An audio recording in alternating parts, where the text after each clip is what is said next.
So now let's start the new chapter, gravitation, and it is going to be quite interesting. This is considered to be one of the greatest achievements. This theory is considered to be one of the greatest achievements of the human mind. So what is gravitational force and what is the concept of gravitation? We will be discussing about that in this chapter. And let's start with the first question that comes in the mind of usually all the people, and the question is, what is the reason that when something is thrown up it usually comes down? So the reason is gravitation. So let's start with this chapter, gravitation, or the gravitational universal law of gravitational force.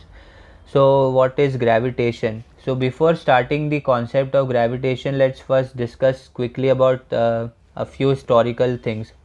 So in the ancient times, it was thought that the earth is at the center of the universe, or is at the center of everything, and everything revolves around earth. That is sun, other planets, other stars, everything revolves around the earth. It was called the geocentric theory.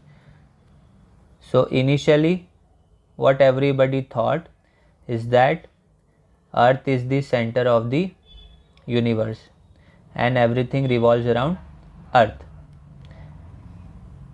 According to geocentric theory, earth was considered to be the center of the universe. That is, it was thought that everything in the universe revolve around earth. But in a few people thought differently also. There were few people who thought that no, earth is not at the center, rather the sun is at the center, and that theory was called the heliocentric theory.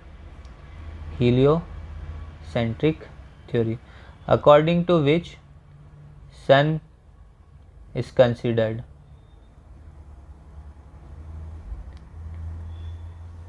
to be the center of the universe, or rather center of the solar system, and all the planets including earth revolve around it. So these were the two contemporary theories, geocentric theory and the heliocentric theory. So mostly in the ancient time the geocentric theory was accepted. Everybody thinks that they are special, so we also thought that our earth is special, but as it turns out that it is incorrect. Earth is not that special. So not everything revolves around earth, because there are quite a few satellites of different planets which revolve around those planets. For example, there are many satellites of Jupiter. For example, we have moon. Jupiter also have quite a few moons, satellites, natural satellites which revolve around Jupiter. Also Saturn, also other planets. So those satellites revolve around Jupiter or Saturn. So not everything revolves around Earth. So this geocentric model was gradually not useful, and when further data was collected, it was confirmed that geocentric model or geocentric theory is incorrect, and gradually the heliocentric model gained the importance. So in India also there were few people like as we had this great astronomer Aryabhatta. So Aryabhatta also thought that sun is the center, and he advocated the heliocentric model, and this is around 5th century AD. That is around 1500 years from now, 1500 year earlier from now. So according to Aryabhatta, sun was considered to be the center.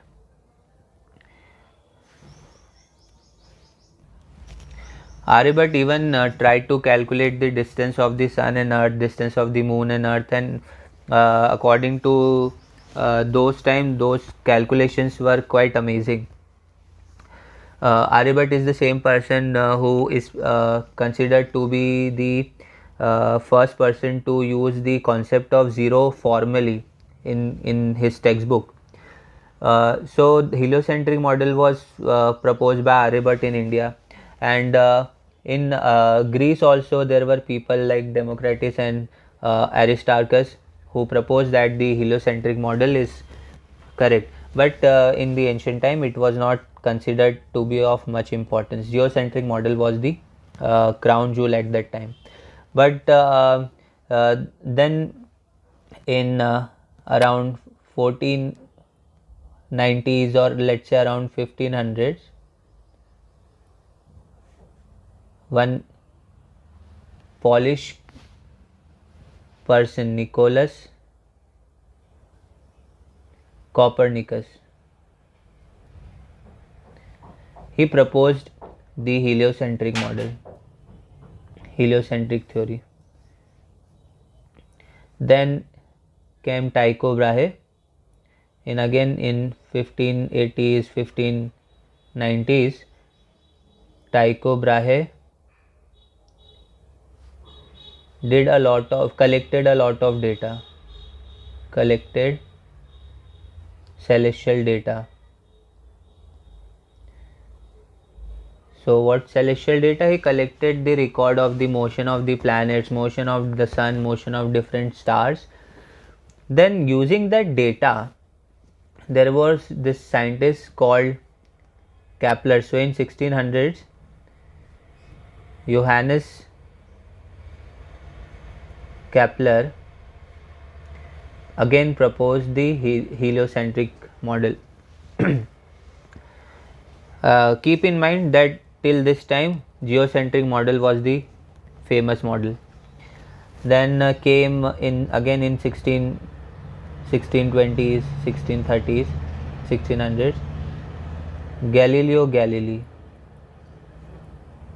You must have heard about his name in laws of motion. He was the person who conducted a lot of experiments regarding motion, like the concept of inertia was introduced by him. So Galileo Galilei used to observe the celestial objects using a telescope that he modified, and using that telescope he observed the moons of four big moons of Jupiter, and again he proposed that heliocentric model is correct, and sun is the center of the solar system or the universe. So this were quite a few things that the people were challenging geocentric. These were the things that made more and more people challenge the geocentric theory, because there were quite a few data points which were collected by different scientists. So now we will start with the uh, Kepler's model of sun at the center and earth revolving and other planets revolving around it. So while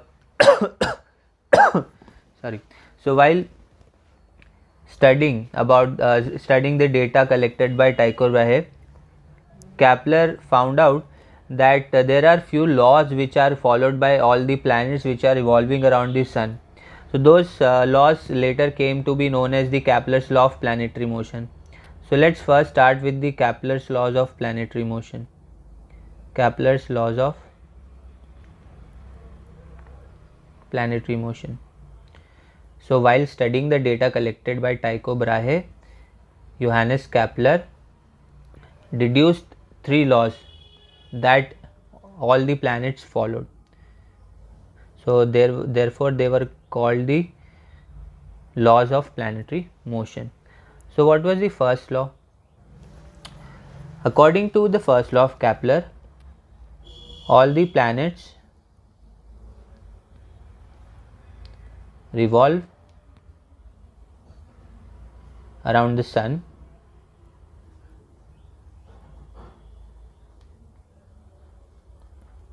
in elliptical orbits. So this was the first main point, that when the planets are revolving around the sun, let's say this is the sun, and let's say these are the planets, then when they revolve around the sun, they follow a path which is in the shape of an ellipse.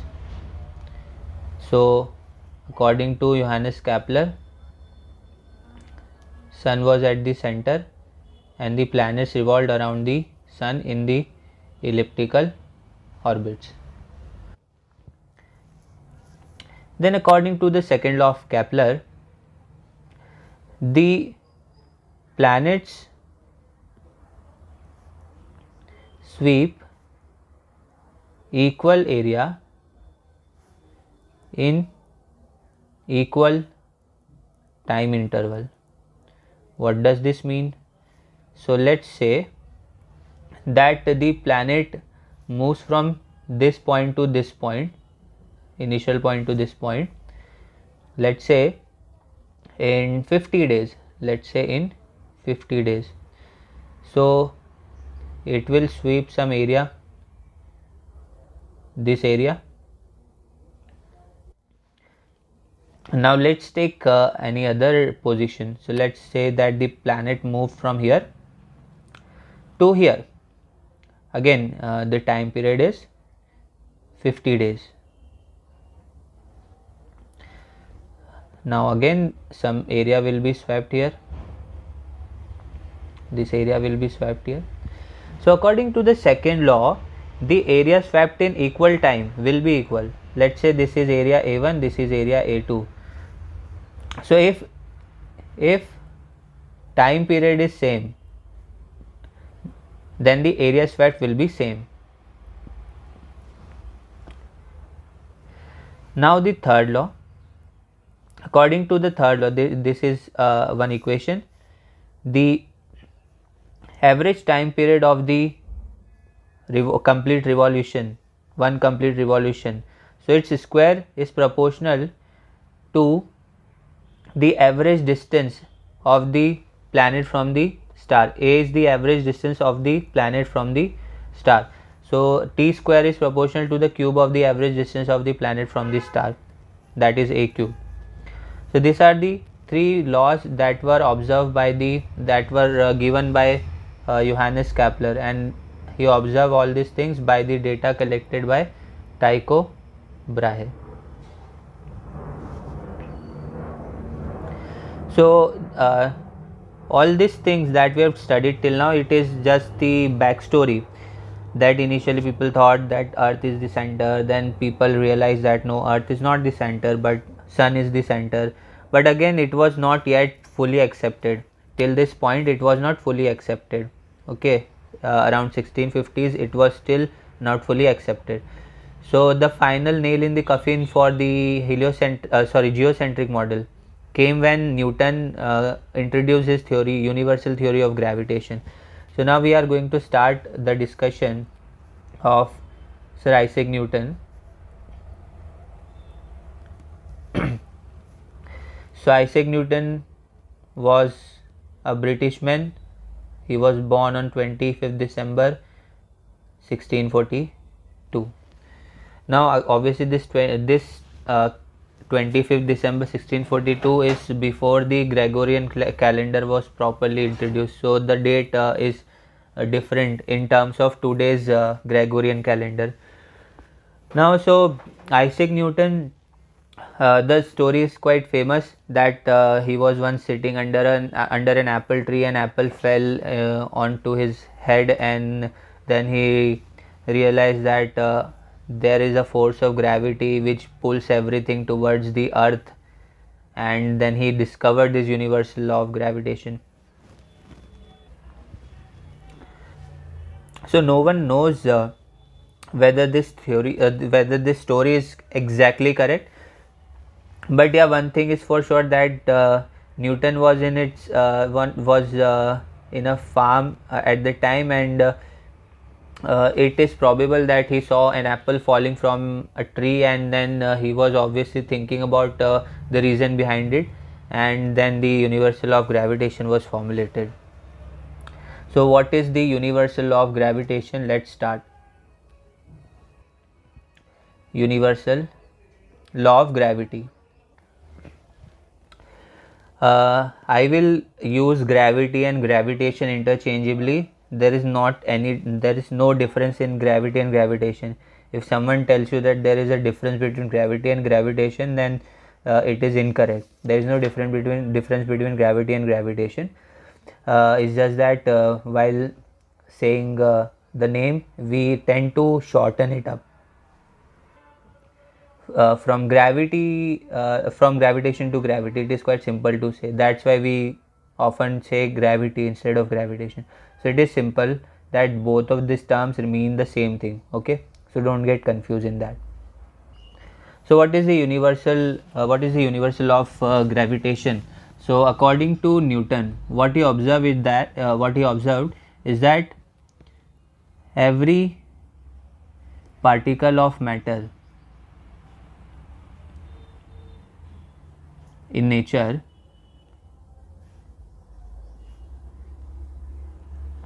attracts every particle of matter in nature having some mass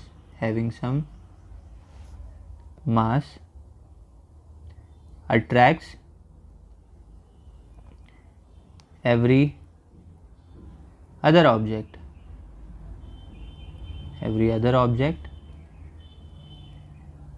having some mass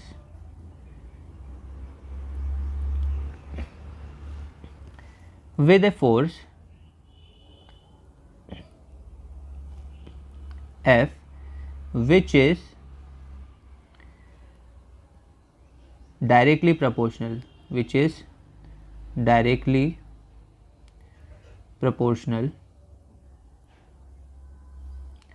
to the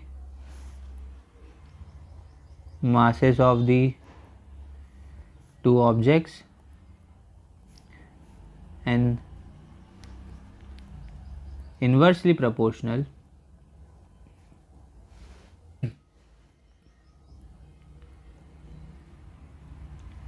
to the square of the distance between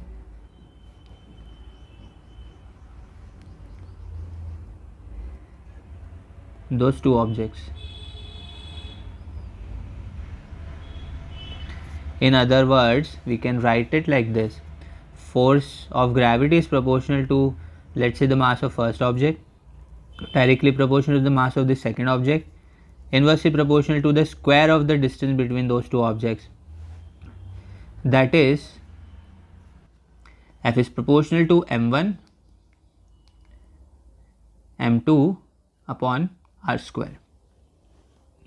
Now when we remove the proportionality and introduce equal to sign, then there is this constant which is introduced, which makes both the sides equal. So this constant is called the universal gravitation constant.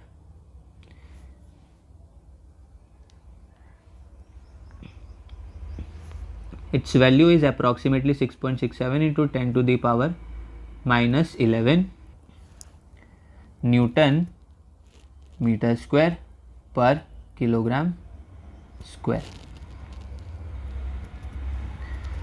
So what is the universal law of gravitation? So according to, in short, every object having mass attract every other object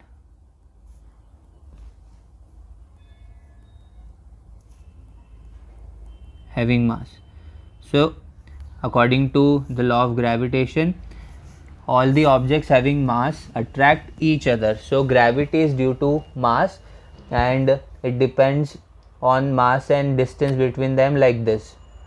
So according to the universal law of gravitation given by Isaac Newton, every object having some mass in the nature attracts every other object having some mass, and that force of attraction is called the gravitational force.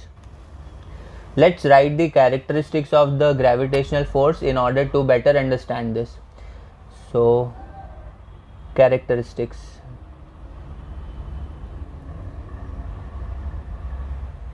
of gravitational force or the universal law of gravitation.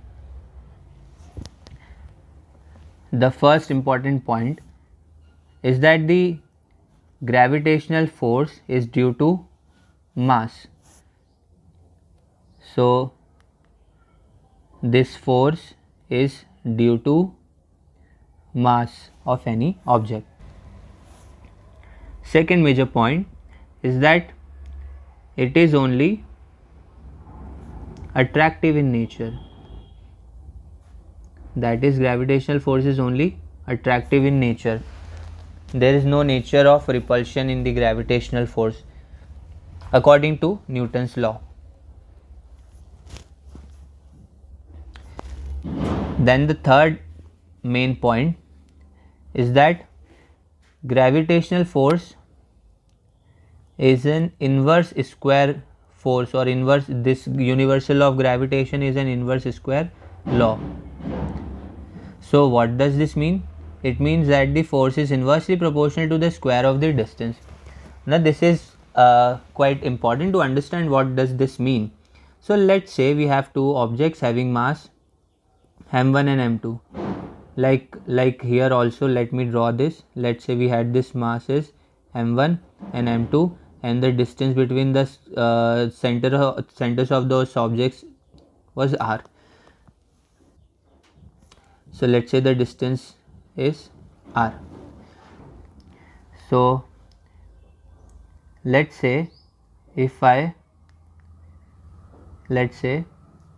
doubled the radius, then what will happen to the force? The force will decrease. Obviously, when the distance increase, the force decrease. But how much?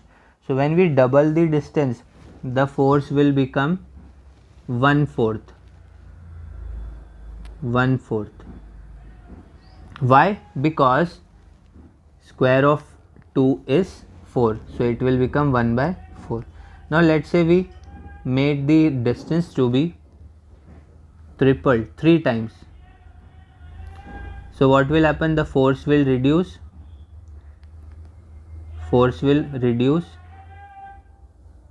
9 times, or I can say it will become 1/9 of the original value. Let's say we made the distance to be half, it will become 4 times, because we are making the radius 1/2, so the force will become 4 times, because square, we have to take the square, so it will become 4 times. So it is important to understand that it is the square of the distance, not just the distance only. It is not just r to the power 1, it is r square. So the gravitational force is an inverse square force. That is, when the radius is changed, then the force changes with 1/r square. If we double the distance, then the force become less by 4 times. If we increase the radius by 3 times, the force reduce 9 times. If we decrease the distance by by the factor of 2, or if we make it half, then the force will increase 4 times.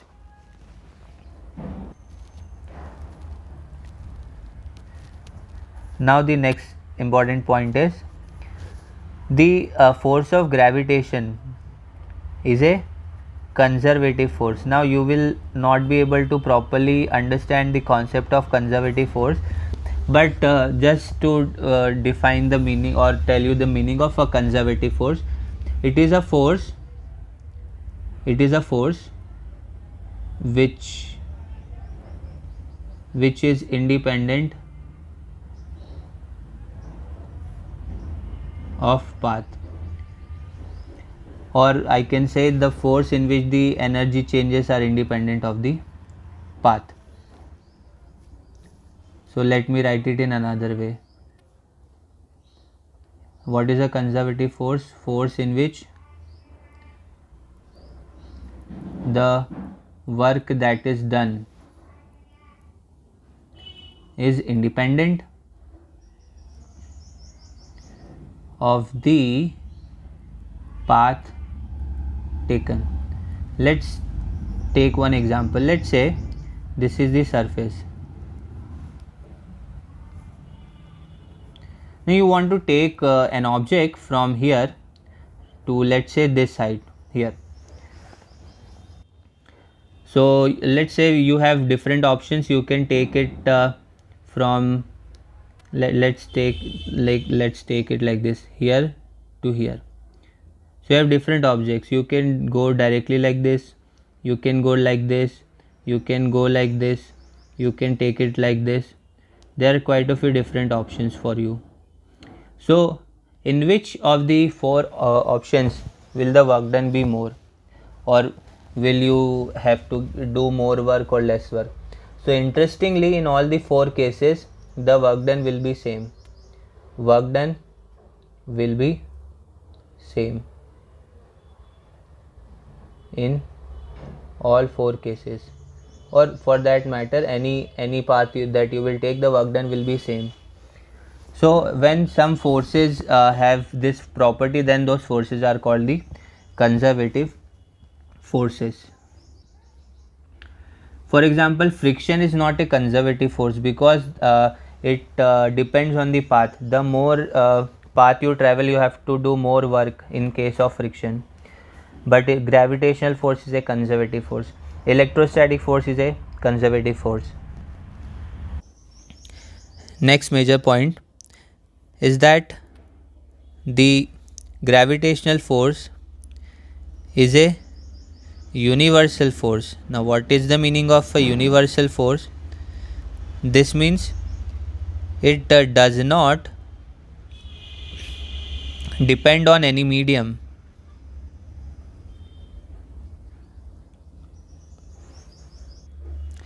What do I mean by this? So let's take the example of two magnets. So you must have noticed that if you have two magnets and if you put them, if there is nothing between them, let's say there is only air, so they attract a lot or repel a lot. But let's say if you introduce something in between them, let's say you introduce a cardboard sheet, then the force of attraction or repulsion between the magnets reduce drastically. But it is not the case for gravitational force. Let's say this is the earth's surface. So let's say you are here. So whether there is air between you, whether there is a concrete floor between you and the earth, it does not matter. The force of gravity will be same. For example, when you are on the first floor and you drop a let's say a pen, then it will fall similar whether the floor is there. Let's say this is the ground. So whether you are whether this floor or house is there or whether it is not, okay, it will fall with the same velocity till this point. So the gravitational force does not depend on any medium. The force remains same.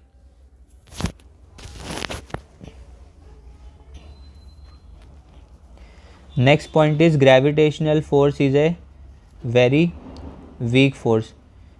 You will not understand this for now, but just remember that gravitational force is a very weak force. If you remember, we discussed that there are four types of fundamental forces. So gravity is the weakest of those four forces. Other forces are electromagnetic force, strong force and weak force. So gravity is the weakest of all those four forces. Now the next point is that the gravitational force is a central force. What does this mean? So it means that all the let's say we have one body, so that body will attract every other body having mass towards its center, irrespective of the orientation or the shape of the body. So what gravitational force is? A central force. It means that it always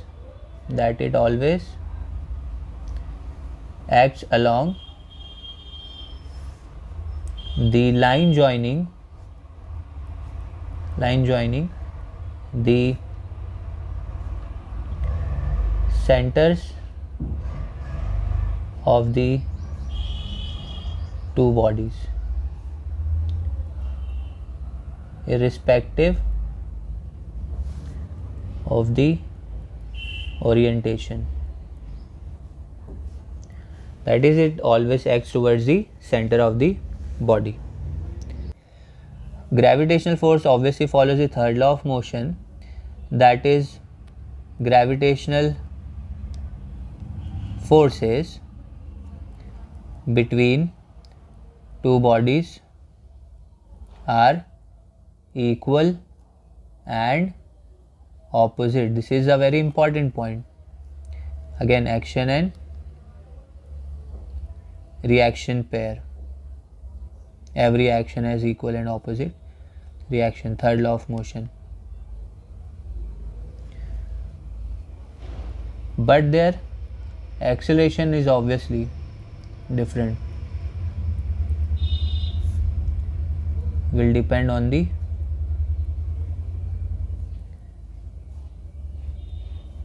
masses. So what does this mean? So let's say we have Earth and let's say we have an apple. So apple is attracting Earth towards itself and Earth is attracting apple towards its center or itself here. So the apple and Earth are attracting each other by the same force. You do not think that apple is attracting Earth with less force and the Earth is attracting apple with more force. The forces are same. Apple is attracting Earth with the same force as the Earth is attracting the apple. But then why is apple moving so much towards Earth but Earth does not move almost at all? It is because the mass of the Earth is huge as compared to that of apple. So therefore the motion or acceleration of Earth is negligible and the motion of apple is or acceleration of apple is quite high. So it is because of the mass that the acceleration is different. Otherwise the gravitational force on apple due to Earth and Earth due to apple, they are same. One very important point about gravitational force is that gravitational force between two bodies is independent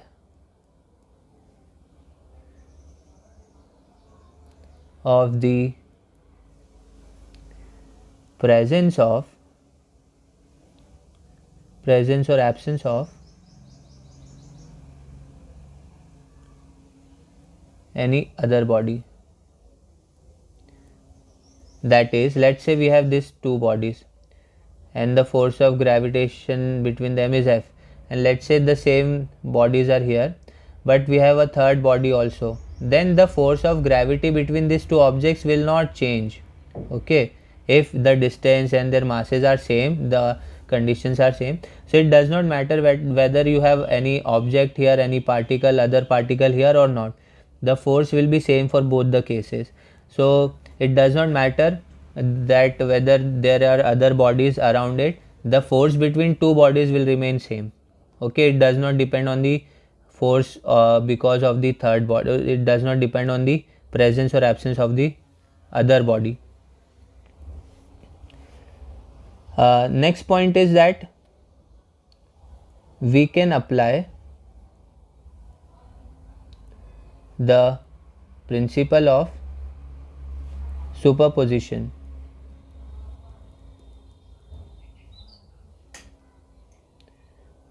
on gravitational force. So what does this mean? So let's say we have many objects, let's say we have 5 objects having mass m1, m2, m3, m4, they will have various distances between them. So what will be the net force? Let's say what will be the net force on m1. So the net force on m1 will be the force of gravity due to object 2 on 1, due to object 3 on 1 and due to object 4 on 1. So if you need to find the gravitational force on any object due to other objects, then just find the individual force of attraction between two bodies and add all the forces. So we first find the force between this two, then force between this two, then force between this two, and then take the vector addition of all these forces. So gravitational force it has the principle of superposition. This is the principle of superposition, that we can add the forces in their vector form and find the resultant force on any of the masses. And one more last point is, the capital G is a universal constant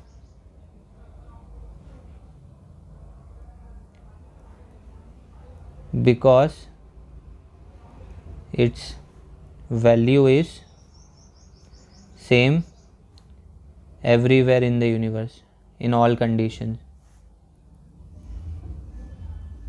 It does not change, the value does not change. It remains 6.6 into 10 to the power minus 11 Newton meter square per kilogram square.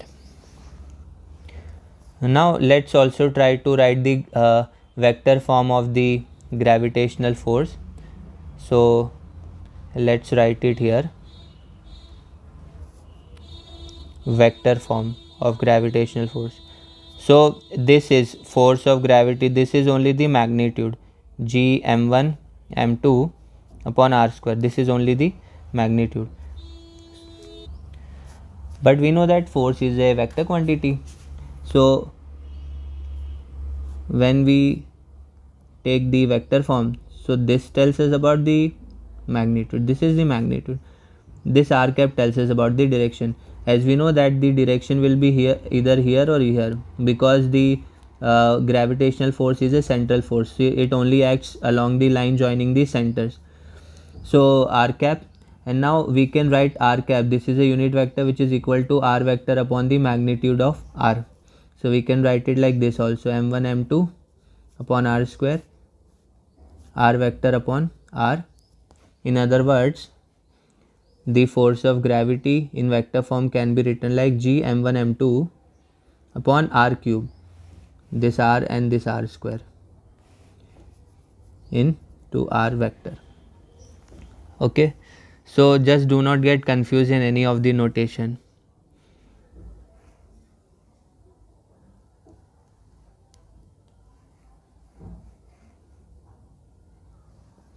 In this notation, so these are various different types of notations that we can use.